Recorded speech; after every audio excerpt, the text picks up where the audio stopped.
At the beginning of Assassin's Creed 2, what I wanted is really to change the structure of the missions to, instead of having a main structure, it's to have different structure each time you start a new sequence of missions. There's a story that will be there. They'll drive the missions, surprise you, maybe missions that you start and you think they're going to do something, maybe you'll have a U-turn and do something else instead.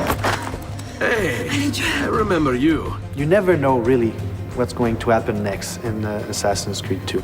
There's a little bit for everybody. We're really trying to make sure that the game appeals to as many people as possible.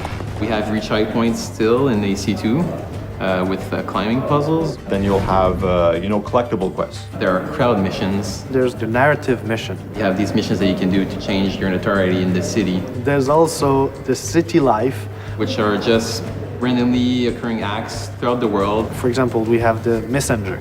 The messenger who sees Ezio, sees the player, will run away. So it's up to the player to say, am I chasing him to get the letter he's carrying or not? We have one guy that we call the pickpocketeer. So basically that guy will be able to steal the money from the assassin and start running. So what do? You continue your mission, or you go back to that guy to be able to get the money.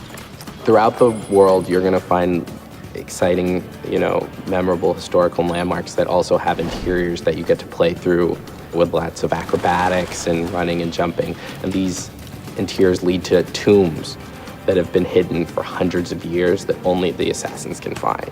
You find these caves, you find old rundown castles, you can find a church. And you'll be, doing free running around the church to eventually find a hidden treasure.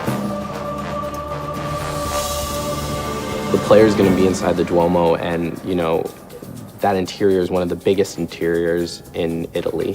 And jumping and climbing through all of it is really gonna give you a sense of the awesomeness of this building and your incredible freedom. For sure, these moments will be like a wow moment. It's like having an extra game or extra games inside the game that you bought.